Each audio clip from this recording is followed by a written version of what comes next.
the only counter to that I would present to you is basically this. I'm gonna do a screen sharing here. This is the greatest song of all time. Yeah.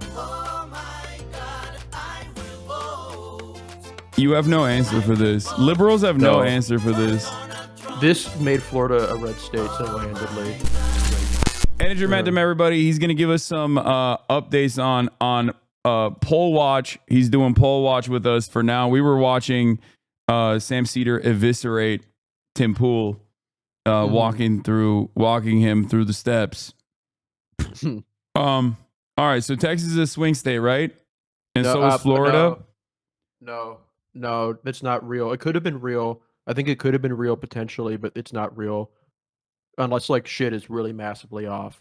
But it's fake. I've been a Blexus denier for a while now. Yeah, and this is just me being kind of vindicated there. People like this is something I'll maybe talk about in a bit. But when everybody talks about like the really fast growth that you see in southern states or Sunbelt states as something they just assume that will be great for Democrats. They miss how a lot of that growth is in Chud counties, and it's just resulting in the Chuds getting higher, like vote margins, even if vote like raw margins, even if their net like wins in those counties like decrease. Like there's one county outside of Atlanta that like has grown like 20% in just like the past 3 years, so it already matched its total 2020 turnout, like today just through early voting.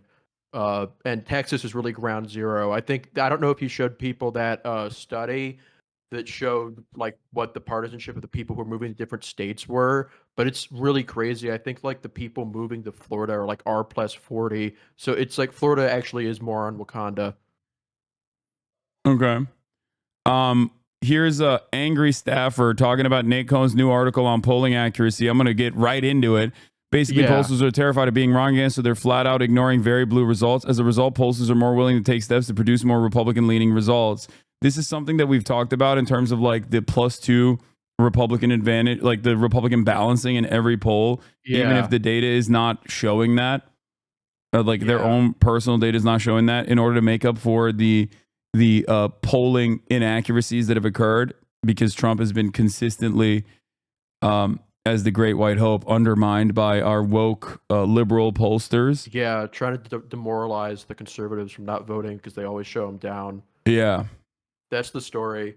But yeah, that is a big, well, the thing with the +2, I don't know if you mentioned this, but a really interesting thing with that for me is that number in a lot of cases comes from a Pew survey that they conducted over like from February to July, where they asked people their partisan leanings. And it's like this huge survey that gets really high response rates. They pay people to respond to it. So it's hopefully it gets a more representative sample and it can represent like how the actual partisanship and what these low info Trump voters, what they feel in the survey. And their finding was that like the country has a partisan lean of R+2, like you said. And a lot of pollsters that don't have the money or the time to conduct those kinds of massive surveys have used it as a reference survey. It's called the National Public Opinion Reference Survey.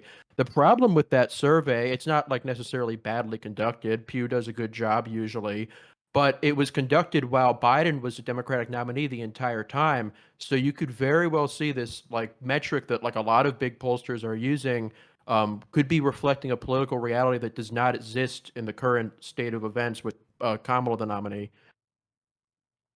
What do you think about the argument that I presented that there is no shy Republican voter any longer in the way that there were in 2016, whereas there are definitely shy Kamala voters, I think, for a multitude of different reasons, including, but not limited to, possible political violence coming their way if they were to openly demonstrate support for Kamala Harris, given how confident Republicans have become in terms of like dishing out violence.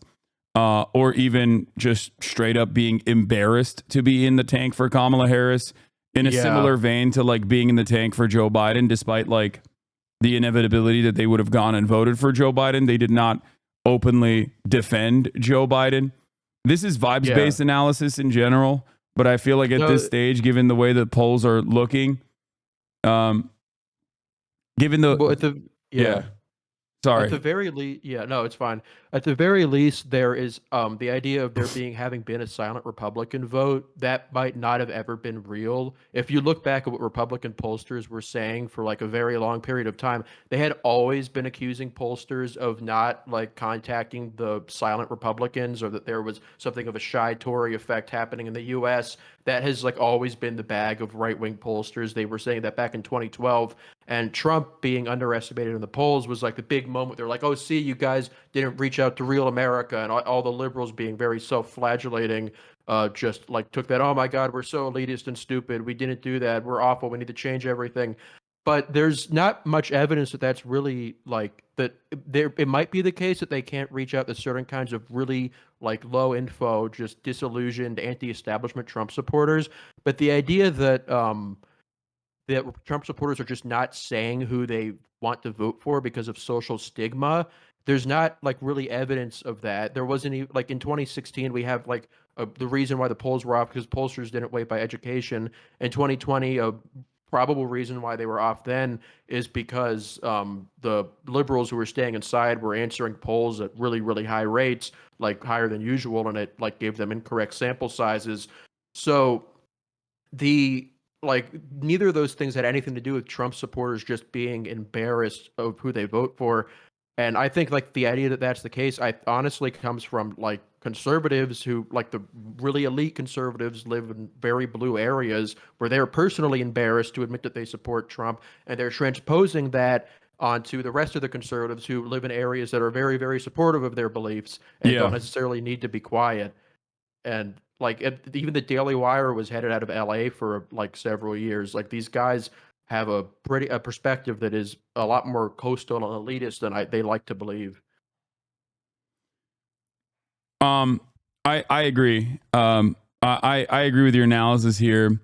But overall, what are some give us some signs that Kamala Harris is actually doing relatively well in the polls? Yeah, That or the performance has been good so far, because on the vibes based front, I do look at like some of the motion from the Trump campaign, yeah. whether it be like literally trying to hug and kiss the Arab voting bloc in Michigan. I don't think you do that if you're already confident about like the way that you've presented how Yeah. you're going to win every state. Yeah, because And that creates problems when governing, because you have a lot of you would rather have a very cohesive coalition backing you instead of a ton of different groups that all have their different priorities that you may have to abandon and won't be in a good position afterwards. Like, yeah, I would agree with that. That's not something Republican campaigns traditionally do. It is not what you do when you're confident. yeah, he's stopping by like Arab owned restaurant in Dearborn, Michigan. He's the first candidate to come here this cycle. I asked him why Dearborn. He said he's building inroads with Lebanese and Muslims. Got a warm reception here. Um, and yeah, I mean I think that the Democratic Party has basically carved out the Arab and Lebanese like and Muslim vote in every state, but especially so in Michigan, as Yeah. they've activated Richie Torres, And Bill AIPAC's Clinton. biggest attack dog, to go and give assurances to the Jewish voters in Michigan that they hate Arabs. Don't worry, like. Yeah, Uh, there's not even a huge Jewish population in Michigan. There's a larger, like if you really want to like go that far, you would like probably go to like Georgia where they're like, or Pennsylvania. Like the minority group in Michigan is very much Arabs. Like it's like more, it's like a lot of like what people say about minority outreach, quote unquote, where it's less about like actually reaching out to those groups and more about signaling to the majority population that you're not like a president for the minorities. Yeah, I think it's very interesting, like with Bill Clinton as well. But Bill Clinton in North Carolina was also already like a weird person to deploy there. Um, Yeah, but then also beyond North Carolina, like sending him to Michigan, um, a state notoriously where the Clintons did not do well last time they were matched up against Donald Trump, yeah, or Bernie Sanders. beyond that, to go there and just be like, yeah, sorry, Arabs are just like not real humans, and only Israelis are the real humans in this equation. And of course, they're going to want to seek out revenge like it's normal. And Yeah, then like repeating Itamar Ben Gvir lines about how that's Judea and Samaria. Like there's no such thing yeah, as the that was West Bank. insane. That was insane. So That should go against a lot of what people say about the fucking like Camp David Accords, where they talk about Clinton like he was this honest fucking yeah, broker. yeah, Like, or goodness. you know, the fucking president, the current president and the vice president running to be president have both said we want a two-state solution. Like you're literally going against their fake nonsensical bullshit by like you're destroying the veneer of like any sort of peaceful accord in that process. So Yeah. I think that the reason why they're doing that is one, because they genuinely don't think that they genuinely do not believe that Arabs are human beings. People from the MENA region are human beings. But like the way that they are publicly communicating this, in my opinion, is more cynical. Me and Uncle Jenk have privately corresponded on this. He is of a different mind, where he believes that it's like genuine Democratic Party incompetence. I think it's something a little bit more sinister, where they're, I think, like priming the base to be more like, I think they're trying to offer a permission structure to the base to be like, no, these guys aren't a part of our coalition, actually. Yeah. And also, like, if you look at like what like the theoretical basis for like a lot of the defections, like the people who say they won't vote for Democrats, like because we need to prove that we're like a wild card who might not be part of who, if they don't like align with our interests, we won't support them. Like similar to like how the Christian right did it in the '90s, where they knew that their best interests were with the Republicans, but like they were willing to take some temporary losses. Obviously, the stakes for them were far lower, like than what like left-wing groups in this, because the Democrats in the '90s weren't exactly like anti their interest, but they were able to pressure the Republicans immensely by proving that they were an invaluable part of their coalition, that they could walk if they wanted to. James Dobson, one of like the really huge Christian right like bigwigs at the time, like left the Republican Party outright in 1996, and that terrified the Republican Party, and it created this kind of like the basic kind of back and forth with interest groups like the religious right or with like pro-Palestinian groups, where you kind of have to show like that you're not bluffing when you say you're gonna like defect. Like unions do that sometimes. It's like a basic thing. And what the Democrats are trying to do on their end is they may be trying to specifically win states like Michigan or Georgia, which has a large Muslim population, and Gwinnett County, or like Wisconsin, which also has like a large like they have a large Bosnian Muslim community in Milwaukee, I believe.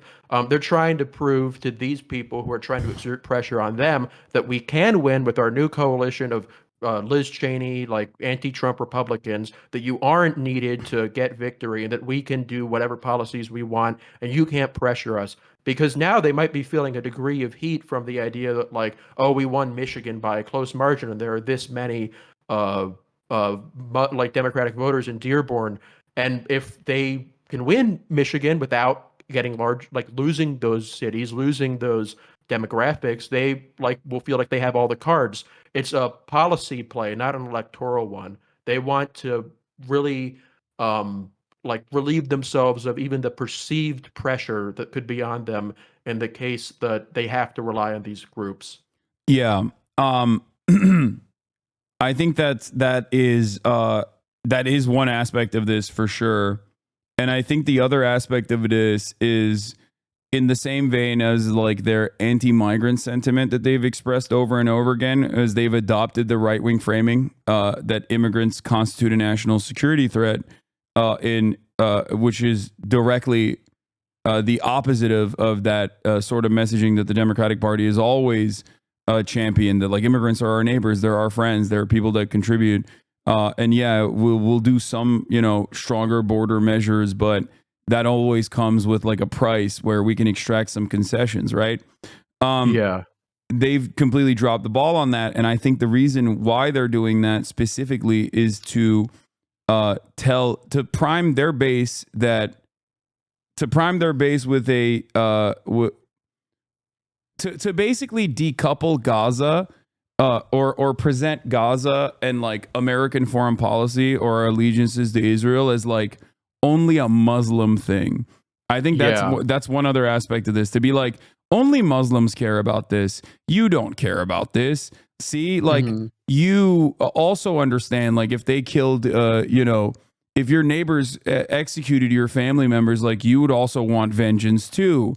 And And I think that's the nefarious aspect of this messaging. I think that it's like very cynical and dare I say even calculated to be like to give white people, not just in the suburbs, but like younger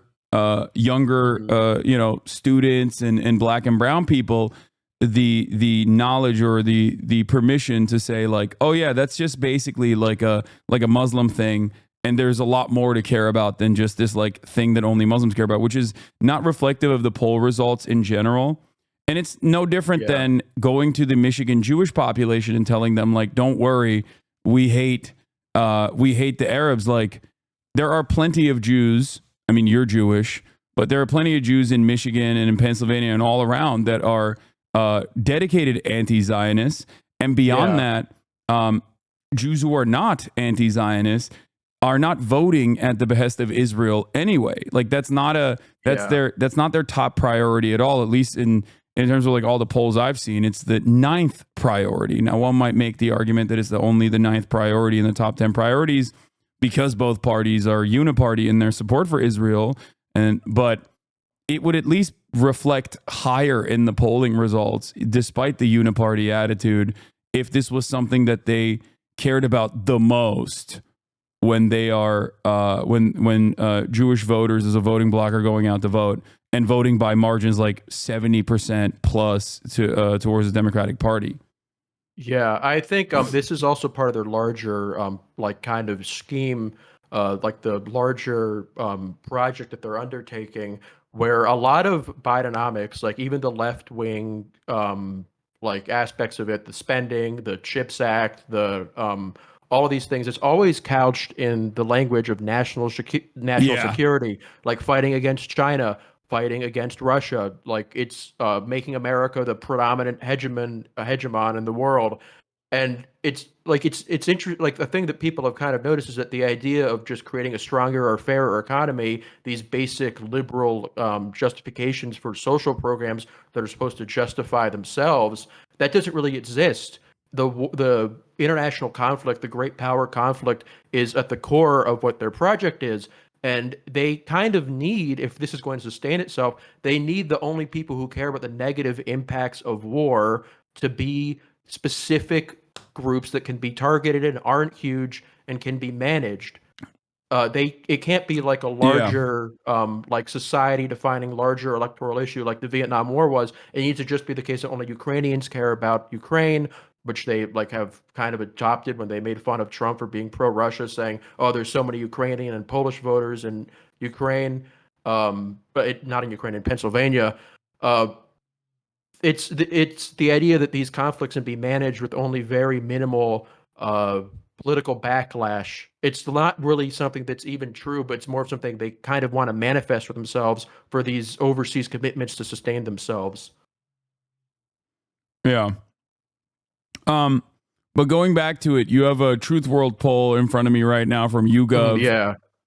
Pennsylvania showing +3 for Kamala Harris, Trump at 46, Wisconsin showing +4 for Kamala Harris. This is starting to reflect like the down ballot races. I don't know what the down ballot races look like in these states in this individual poll, but this is starting to catch up to the performance of. This is starting to catch up to the. Wait, sorry. This is starting to catch up to the performance of the state races that are happening in the down ballot races as well, with the exception of Nevada, I guess, and Arizona. And North Carolina with the governor's race. And, but that's special. Like, governor's races are different, not only because like the guy is a person who is openly stated his desires to be a black Adolf Hitler or whatever, but also because like I think gubernatorial races are oftentimes like more personal, and that's why you have the blue state, red governor, red state, blue governor dynamic anyway. Gubernatorial races. Yeah. So this is a really encouraging set of polls. Not only does it show Kamala up in the state she needs to get 270, plus Nevada and Arizona tied, but even at Trump's states where he's ahead or within the margin of error, And it fits within like YouGov is one of the pollsters. There are three pollsters really that I have an eye out on. Two of them because of their history, and one of them YouGov because they've done something interesting that I mentioned in the article about why the polls could be underestimating Democrats. Um, Marist and New York Times were two pollsters in 2022, which was a year when a lot of pollsters at the very end of the race herded and went hard to the uh, right in like Pennsylvania, Arizona, Georgia. All of those races at the end either showed Republican leads or very like basically tied races. New York Times and Marist both put out a set of Senate surveys um, that showed Democrats leading by about the margins that they won by. So that gives us some trust that they're not only good pollsters, but they are willing to publish results that like aren't based on what they think will be best and are just based on what they see. Marist last night came out with a set of Rust Belt polls that all showed Kamala Harris up after a lot of less trustworthy pollsters who weren't as good in 2022 had it basically tied or a slight Trump lead. YouGov is another interesting one where they're not as high quality historically, but we do know that they have made changes to account for possibly changing response rates where Republicans may be more likely to respond to polls than Democrats. And that's not something we think that other pollsters, we don't know that other pollsters are doing. If we've heard anything like from that Nate Cohn article, it's that pollsters are doing the exact opposite. And YouGov, interestingly, has been one of Kamala's better pollsters this cycle. So like YouGov, we know is like reacting to the response world, the way that the people are actually responding to pollsters in a more realistic and responsive way. Marist, we know, is very strong. And New York Times, I think they'll have their polls out tomorrow morning, and those could be good for Democrats also. If it's not good for Democrats, that would be good for Trump, I think, obviously. But I think specifically from the New York Times, because the New York Times has gotten things right for Democrats when like the rest of the world said no. So yeah, if New York Times puts out a result that's good for Democrats, we can kind of maybe say that there's a gap between what the other pollsters who we can't trust are saying and what the pollsters who we can trust are saying. So, like, it's not as extreme as it was 2 years ago, but it will be pretty noticeable depending on what the New York Times says tomorrow. So, um, have you been looking at early voting data? Is that something that you care about, or do you think it's just like junk science in general?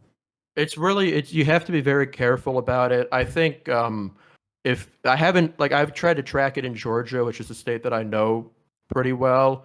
Um, uh, Georgia has had like very high early voting rates, and what we've seen there is like both sides have something to be happy about there. The Atlanta area counties that Democrats really need have both have all turned out at a rate higher than the rest of the state. There have been some northern counties, like in Georgia, who are very Republican, that have also had very high turnout rates. I don't think that like it really says anything definitive for either side. It'll probably just come out down to persuasion, which, but that's worth noting by itself because like that means that it doesn't lean one way or the other. The Nevada stuff is something that I think that's one of the places where you can make some conclusions. And from what I've seen, this year is like unusually strong for Republicans. A lot of that is due to a lot of left-leaning voters registering as independents, kind of like you said, as a possible like silent Kamala voter effect, where younger Democrats aren't as happy with the party or proud of it as right, like right-leaning younger people. And it's become very difficult to tell what goes on in Nevada because of how many young independents there are who aren't registered as Democrats but could be voting for Democrats. Uh, but even if like Nevada is bad for her, we would sort of expect it wouldn't really be the end of the world because it could be a sign of what some pollsters have found that the new realignment is that Republicans are doing better among non-whites and Democrats are doing relatively stronger among white voters. So Trump maybe having a small win in Nevada would be it would maybe a good sign for him in Arizona, but largely like having a lot of gains with Hispanics doesn't mean all that much in the grand scheme of things in the Electoral College. Most Hispanics live in states like California or Texas or Florida that aren't competitive. So him making gains with those voters won't really impact much outside of those 2 states. The one exception to this is Pennsylvania, but the Hispanic vote there is largely Puerto Rican, which could be a uniquely difficult demographic for him as a result of a late breaking news story that I think everybody has heard of here. Yeah, one of the greatest comedians of all time, in the Yeah, tank, secret sleeper cell for Kamala Harris, activated by also secret sleeper cell for Kamala Harris, Joe Rogan. We're talking, of yeah, course, about Tony Hinchcliffe's Trash Island comments. yeah. They're Um, gonna kill Tony in real life if that ends up happening. yeah. So, I mean, the only counter to that I would present to you is basically this. I'm gonna do a screen Yes, sharing here. this is the greatest song of all time. Yeah. You have no answer for this. Liberals have no No, answer for this. this made Florida a red state single-handedly. Yeah.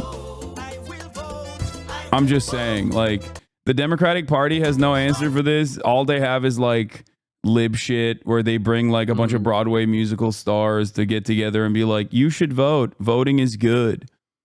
Like, Yeah, this this is, made Florida single-handedly into more on Wakanda. It was yeah, one of the most powerful videos in history. it's fantastic. It's fantastic. It is like liberals say Tim Kaine in the membrane. Republicans say I will vote for Donald Trump. And, you know, Mhm.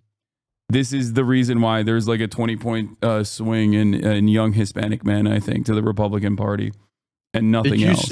Did you see that poll that came out like 2 hours ago Yeah, the among Florida Puerto one. Ricans? Yeah, the Puerto Yeah. Ricans won. The Puerto Ricans one is really funny. It's like 85% Kamala Harris, 8% Donald Trump.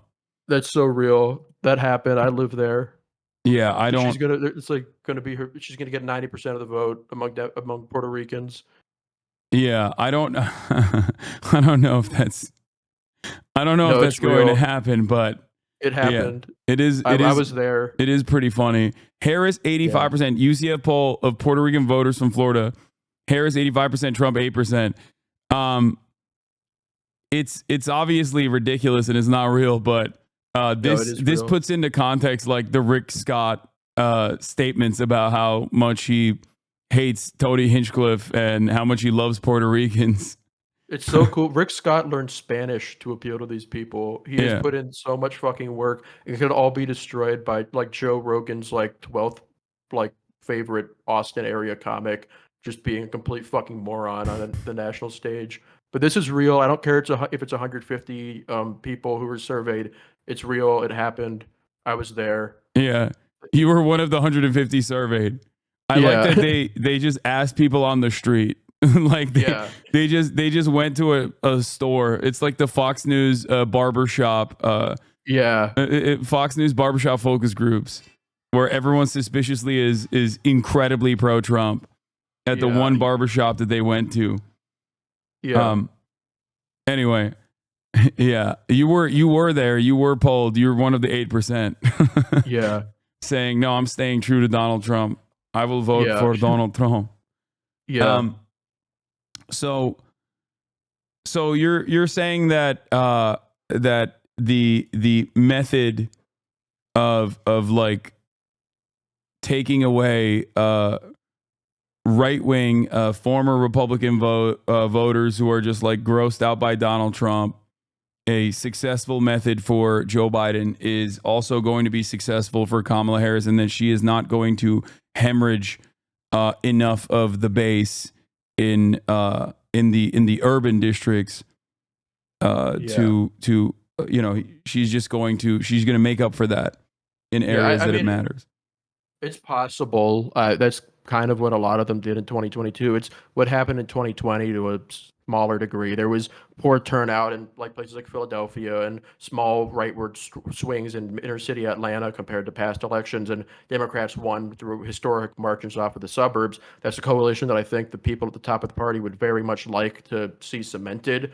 It's a winning coalition in a lot of these states, especially when they are given an assist by uh, like the right being insane.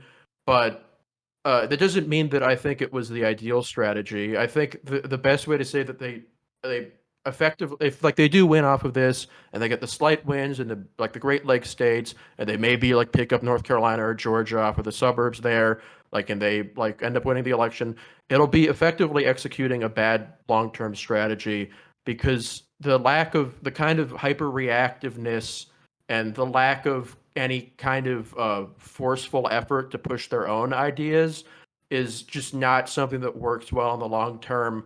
And if you want any proof of that, you can see like how the right has changed the politics of immigration. If they did what the Democrats are doing now, like 10 years ago, they would have been completely capitulating. That was back when there was a consensus around immigration reform and like giving amnesty. That would have they would have never done what they did over the past 8 years, where they moved all of the politics of this to the right and got basically everything that they wanted. It's not as immediately successful as just kind of trying to play catch up to every focus group says. But if you have the right kind of position, or if you even have a wrong position, just pushing your argument in a way that looks trustworthy can both work immediately and like work a lot better for you long term. Like Democrats did that with healthcare under Obama. They like took some major political hits for it, but they ended up redefining what the consensus is. Even now, Republicans won't like say that they even want to repeal Obamacare. Like Or when just Mike by Johnson accidentally lets it yeah, slip that he wants to repeal Obamacare, Donald Trump, who ran on repealing Obamacare in 2016, has to be like, I've never done that. I've never wanted to repeal yeah, Obamacare. I love Obamacare. That's crazy. yeah, yeah. And Yeah. it's like part of it is just Or getting the lucky CHIPS with the way Act, which Republicans. apparently Yeah, Mike Johnson also spoke out of turn on that as well at a campaign stop in Syracuse to boost Representative Brandon Williams. Speaker Mike Johnson says he would consider repeal of the CHIPS and Science Act, which will deliver billions to Micron to make semiconductors in clay. yeah. So Yeah, just even stuff like that that was like previously like seen as a bit out there. It's now the consensus because you're not Democrats aren't capitulating on every single thing. Like, I mean, you could say with the economy, where they, I would say, even in some cases, foolishly tried to press an advantage on it for a year with Bidenomics. Um, uh, they've ended up really cutting down the Republican advantage on that. Trump's lead on the economy is barely like it's only a point or two. It used to be very, very high. I think And I think the reason yeah, for that is different though. I think the reason for that is because of Trump more so than yeah, like the opportunity economy messaging that we've heard from Kamala Harris. I think yeah, that the yeah, real reason for that is because he's so hyper focused on immigration, and that much is yeah, like and demonstrated by the trans stuff. fact, yeah, he thinks that Yeah, that's like his answer to everything. And even his own, like, obviously his own staffers are telling him like, talk about the economy, you fucking idiot. And he yeah, then will go up. He'll then go up on stage, and his only answer is tariffs, which I think yeah, the Harris campaign effectively communicated as a like a broad sales tax, which is yeah. smart. I It is, like that. I think that I've saw polling that said that was like the most effective message yeah. that they could have, Eh, and it's I think it's breaking through a little bit because people just assume Trump. Oh, he's the economy guy, knows what he's doing. But when his one idea is fucking talking about William McKinley, it like really kind of dampens that a little bit. It'd be better if he just shut up about it. Yeah, that there's a bunch of other factors like the economy seemingly improving over the course of the past couple of months, but also I think more importantly is Trump's hyper focus away from the economy and constantly talking about abortion. Like we saw that, I mean not abortion, sorry, constantly talking about Trans immigration, stuff. which we saw in the debate. Like he literally, that was a Yeah, yeah. massive flub for him, and he hasn't learned the lessons from that and keeps doing that over and over again. Uh, and and I think that's the reason why Kamala Harris is like caught up, not because of her good messaging, Yeah, but because yeah. of Trump's bad messaging on that front. It's And still like any messaging at all is better than what they're doing in immigration. Ideally, I think they would have pushed really hard on economics from the beginning, and specifically healthcare. Like, I think the big missed opportunity for Kamala, like at the beginning of their campaign, she should have stuck with being pro Medicare for all. I think that could have like made a huge difference. yeah, that, oh my God, that would be, well, Because it's that, popular, it would have raised the salience of a really important thing where Democrats have an advantage.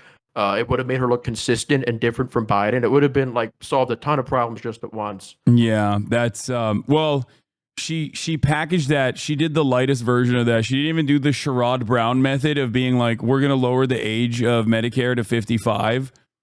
And instead went with we're going to increase Medicare for at-home care. Like it was the most like focus tested, most like hyper specific way that she could do that. And even then it's like a successful communication strategy according to Blueprint. Here's the perception of tariffs when it comes to tariffs, meaning tax on goods imported into America, which comes closer to your view.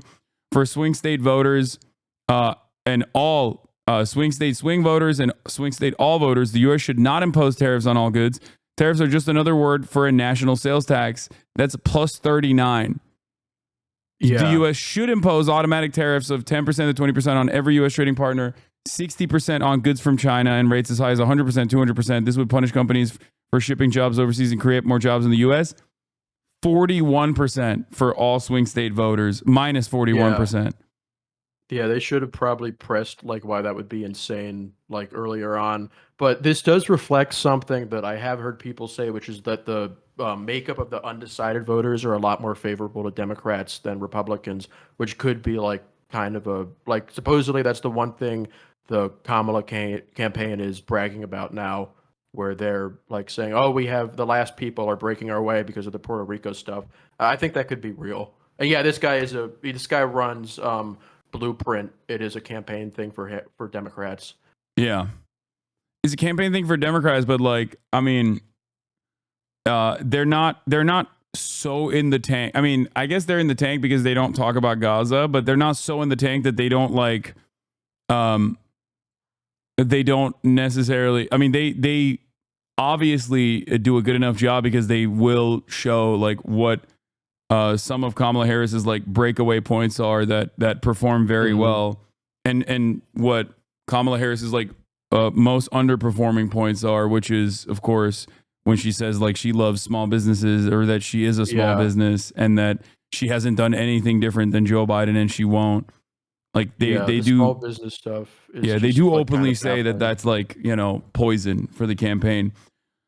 But it was just the price gouging shit that worked. And look, you can see at the top there, this is Hasanism being proven. Real existing Hasanism is like the price gouging shit is by far the most beneficial thing there. Yeah, and they've seemingly moved away from that for some weird reason. There's a lot of issues with the way that they communicate on this campaign, but I still stand on the idea that it is because like Trump is also running an objectively poor campaign and he has a lot less room. Like he has a lot less wiggle room in terms of like doing bad messaging because of the fact that he had already maxed out his name recognition.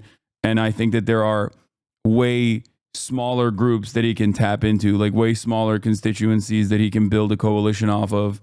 And one of the most consequential parts of that, of course, and I keep repeating this over and over again, and I wonder if you agree with me or not, but it's the low and mid propensity voters and their likelihood to go out and vote. I think like for men under the age of 35, if you were to just like go around and talk to people in our age group, I think that there is probably there are more pro-Trump, like overtly pro-Trump people than there are people who are overtly Kamala Harris. And I say this as someone who lives in California in like one of the deepest, bluest fucking areas in West Hollywood, Los Angeles. And even then, there are a shit ton of people who are very openly pro-Trump. The problem is most of those podcast guys, they're not voting. They don't know how to vote. They don't care to vote. And I don't think that Trump has also, like, I think ironically, Trump has done harm reduction arguments to capture the attention of those guys, but nothing that like he normally would do, or normally Republicans would do, which is like at least hammer on a wedge issue that actually is enough for them to go out and vote. Like he hasn't offered them anything. He just talks about how shitty Kamala is. And he thinks that like being the macho guy to Kamala Harris being like a dumb broad is going to be enough for a lot of these guys to, not smoke weed that morning while they're listening to their fucking favorite podcast and go out and vote. Yeah, we haven't like I mean early voting data is whatever, and you can make an argument that on election day because these guys are fucking stupid, don't know about early voting and they're going to go out on the day that there's voting. But there are some states that track how often voters vote, and they track if a voter has voted in the past 4 elections or if they haven't voted at all and they're new voters. And we have seen, I mean, from what I've seen, I may be missing something, that there isn't really much of a difference between how many new voters are like Republicans or Republican aligned and how many of them are Democrats. It's basically split as you would kind of expect.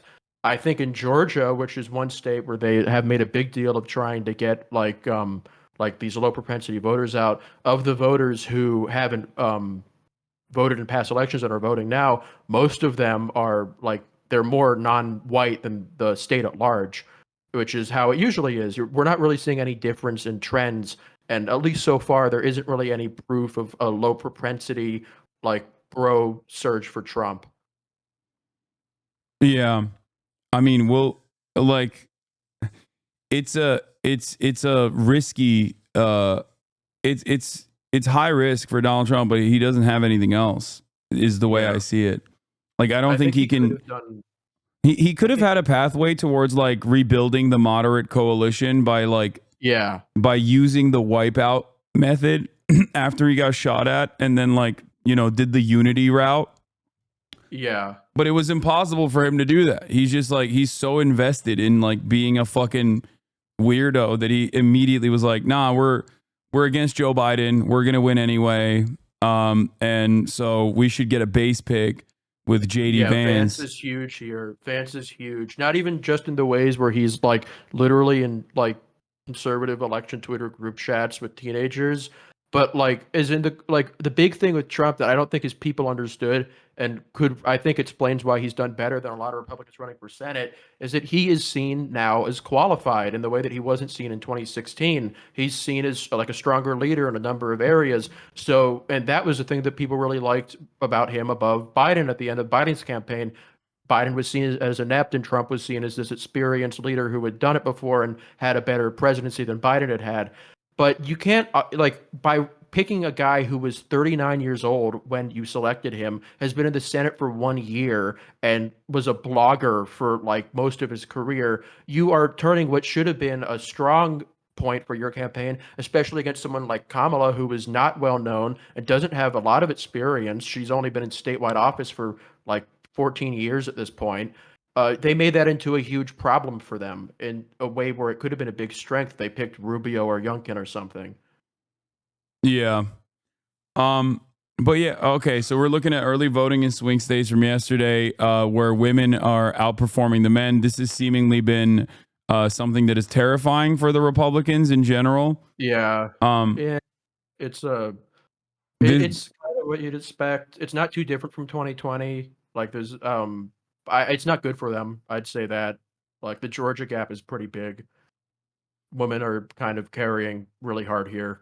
yeah. Now, do we think that this is a direct Roe v. Wade impact, or is this just that like women do have a tendency to vote early, vote often, vote? Yeah, women vote more in general. Yeah.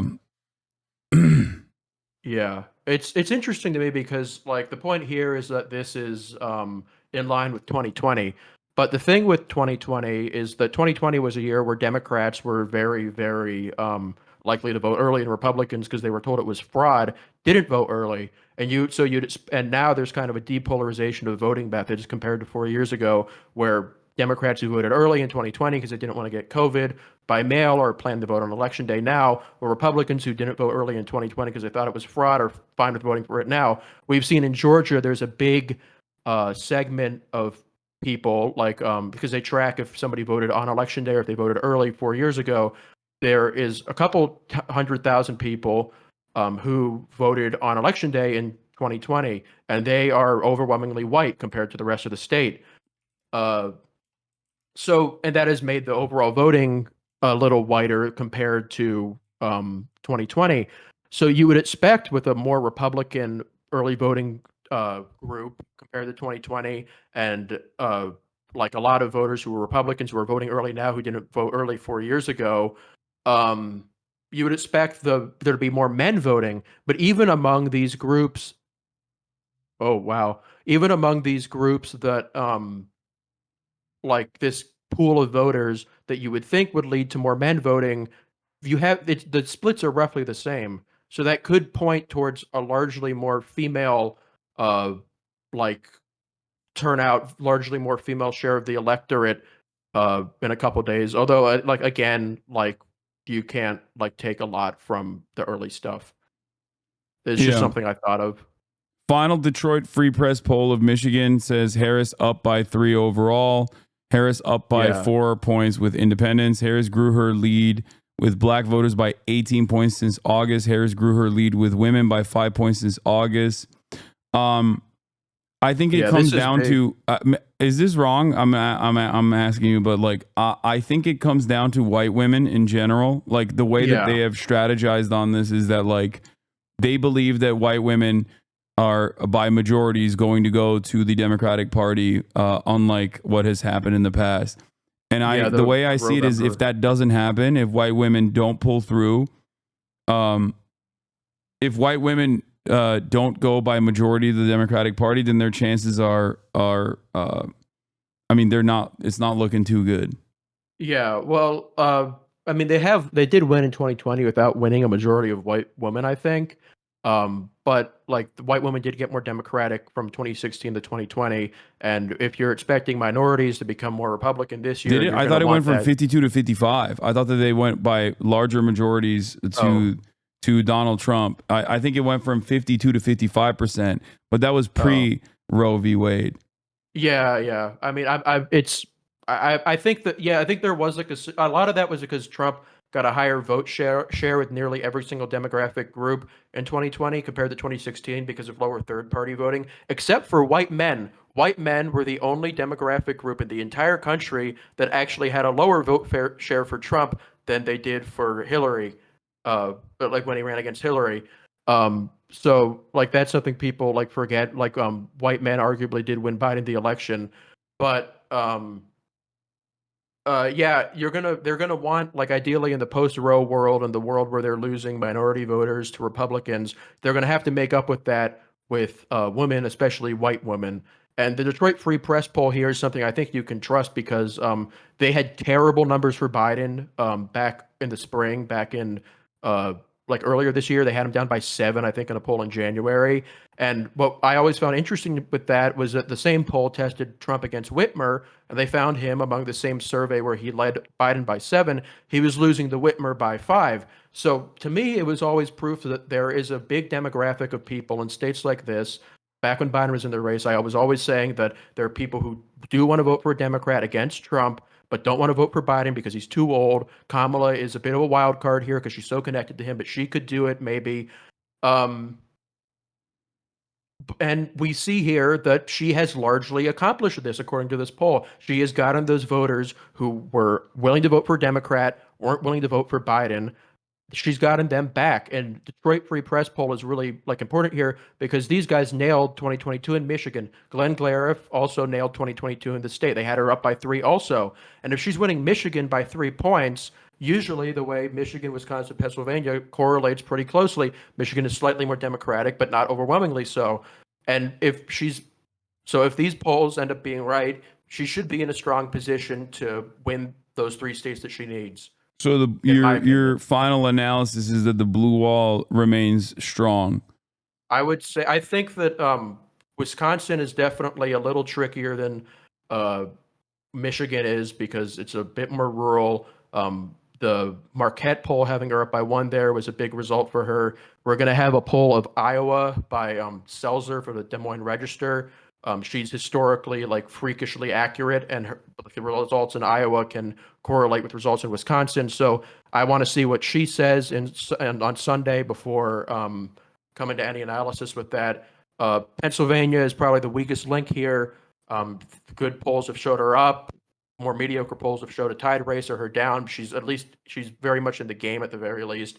And what I think really puts her in a better position than Trump is that Trump's position, according to high quality polling in Georgia and North Carolina, is not as strong as I think a lot of forecast models are saying. I think that those states are very much in the question, which he doesn't want to be the case because like he would want to be in a position where he just needs to win one of three of the Great Lakes states to win. He does not want to be in a position where he needs to win three of three of Georgia, North Carolina, Pennsylvania to win. Trump plus 68, Dawson County, Georgia early voting turnout officially surpasses the 2020 turnout. This is, I think, one of the first counties in the country to do so in terms Yeah, of it's early. very, very fast growing county. Dawson County has like grown very rapidly since 2020. Its population has gone up 20% since over the past couple of years. So it's mostly a consequence of the more people live there. Compared Wait, to but 4 years that's ago. like, but is it, but it's plus 68, but does that like, is it plus 68 in favor of like all the people that are migrating into Dawson County? Are they?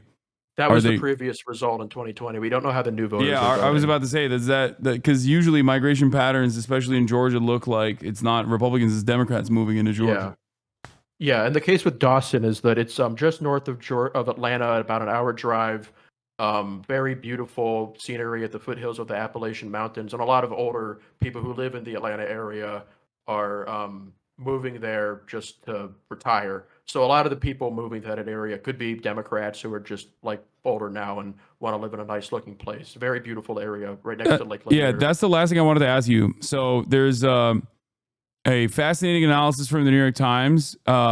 Partisanship of migration patterns in major battlegrounds. Arizona has seen a plus 26 Republican. Georgia, on the other hand, has seen plus 12 Democrat.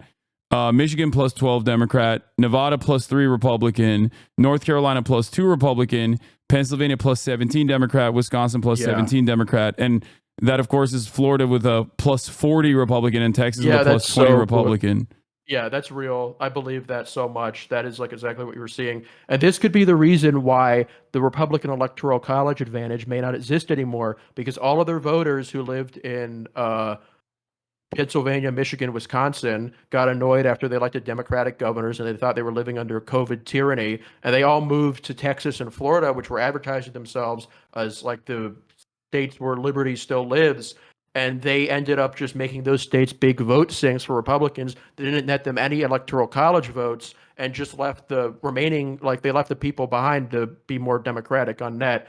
Georgia is a bit different there. I think that's probably just a case of us being the place where northeasterners like moving to because Florida's gotten so hot. I think Georgia also is like I mean, it's work related too. No, like it's becoming more diverse. There are job opportunities. Hollywood moving there as well, I think, plays a role in this too. Like the tax benefits that like production gets. It's like become mini Hollywood basically. Minnesota also, I think, being plus 42 Democratic. A lot of this might have to do with housing prices because in Illinois, I think, is up there plus 41 Democratic. The Midwest, these cities in the Midwest, like Chicago, Minneapolis, have very low housing prices. So a lot of younger professionals in Ohio is plus 1 here compared to other red states. A lot of this could be younger professionals moving to these places with like not insanely expensive housing, but aren't super conservative. And like it just creates a different kind of trend environment compared to what the stereotypes of these states have been. Yeah. Okay. All right. Well, any final message that you wanna give our audience here? Ettingermentum is going to be the Zoomer Steve Kornacki for election night. Yeah, we're gonna be sharing screen, and I'll be going through all the counties and everything. Yeah. I have all the places to look at mapped out. But I have an article that I published about, I have an article that I published last week that goes through like a model that my friend has made that incorporates like something that no other forecaster. Yeah, I'm going to have a map on Monday. I'm going to publish it the day before the election. I'm currently working on 2 Art of Losing pieces, both for Trump and Kamala. So when I say shit after the election, people won't say I'm just saying it for convenience. I'm going to have those are going to be coming out this weekend, or maybe the Trump one could be tonight. And I'll have my final map on Monday. I want to get the final New York Times polls and the Seltzer poll out before I put out my final opinions. But I will say that, like, if it was the way that it is now, I would have Kamala at the very least up in Michigan, Wisconsin, Pennsylvania. We'll see what the New York Times poll says. What the Marist one did increase my confidence, but you guys will see how much confidence I have in each state on Monday, and you can see my analysis of why polling may not be correct, and what you can learn from the special election indicators and primary indicators on my site, ettingermentum.news, on Substack, and on my Twitter. Thanks for having me on. I'll see you guys in a couple days. Thanks. All right, that was ettingermentum, folks. You can check out his Substack.